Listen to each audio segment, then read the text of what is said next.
Salut tout le monde, c'est Apo86, donc bienvenue dans cette nouvelle critique à chaud consacrée à un film que j'ai pris plaisir donc à revoir, sorti en 2010, produit, écrit et réalisé par Matthew Voigt. Il s'agit de Kick-Ass, le 1, Kick-Ass 1. Donc qu'est-ce que ça raconte ce Kick-Ass, vous allez me dire. Donc l'histoire de Dave Livinsky, donc incarné par Aaron Taylor Johnson, lycéen, tout à fait ordinaire, geek à fond, qui a deux passions dans la vie, le dites bien dans le début du film, se branler, voilà, n'ayons pas peur des mots, et les comics, surtout les comics. Donc il se pose une question existentielle dans son groupe, de potes, c'est pourquoi personne n'a encore voulu être un super-héros. Pourquoi les super-héros? Ça n'existe pas dans le monde réel. Il y a bien Batman, en tant que justicier masqué, et il y a bien Iron Man également. Ok, ils ont friqué, ils ont du pognon, ils ont des gadgets pour s'en acheter, mais bon, pourquoi personne n'a, à ce jour, voulu faire un héros masqué?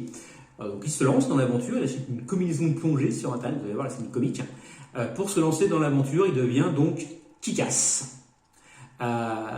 Donc première mission, il sort, bon, c'est un échec monumental, il se fait tout simplement tabasser par des voyous, mais il ne renonce pas pour autant, donc il refait une deuxième mission sur laquelle il sauve un homme et il finit sur les réseaux sociaux. Donc il devient un peu connu, donc fort de ça, ce succès sur les réseaux sociaux, Dave continue donc ses petites missions et se laisse embarquer, bien malgré lui, dans une mission qui le dépasse, où il rencontre deux vrais super-héros, enfin deux vrais justiciers masqués, Big Dad, incarné par Nicolas Cage, et E-Girl, incarnée par Chloé Grace Moretz, donc une gamine de 13 ans complètement psychopathe, vous l'écrivez dans le film. Alors, qu'est-ce que j'ai pensé de Kick-Ass? Ça, il faut le remettre dans son contexte. C'est une comédie parodique. Parodique pourquoi? Parce que ce film parodie un mouvement qui est né dans les années 2000-2010 aux États-Unis, surtout aux États-Unis, la mode des super-héros masqués. Voilà, il y a des personnes lambda comme vous et moi qui se déguisaient en super-héros pour aider leurs prochains, faire de la justice dans la rue ou tout simplement aider les SDF, choses comme ça. Il y a beaucoup un mouvement qui est né, qui a fait le buzz sur les réseaux sociaux. Donc Matthew Voigt a voulu un peu se moquer de ce mouvement, de ces super-héros improvisés dans ce film. Alors est-ce que c'est un bon film? Alors, si on le remet dans le contexte, pour moi oui, le film marche bien, le scénario tient la route, il y a de l'humour, il y a pas mal de stéréotypes sur les gamins boutonneux, ça je vous le cache pas. Le personnage de Big Dad et de E-Girl sont un petit peu quand même abusés, surtout les gamines, c'est une psychopathe née, E-Girl.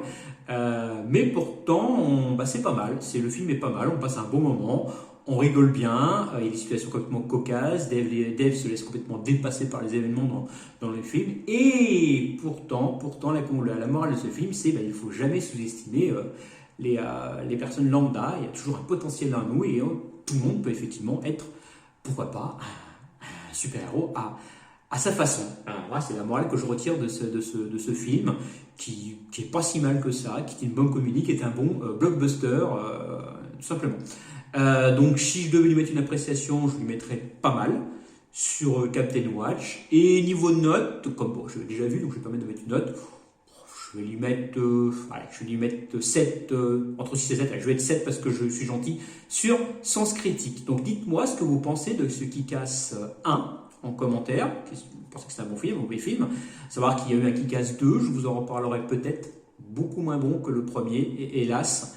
Je vous en reparlerai si j'ai l'occasion de le revoir, que ça fait très longtemps que je ne l'ai pas vu, donc il faut un peu que je me rafraîchisse les neurones et que je vous en fasse un deuxième avis. Voilà, donc je vous souhaite une bonne journée, un bon week-end et surtout gardez l'esprit critique. Salut, à la prochaine!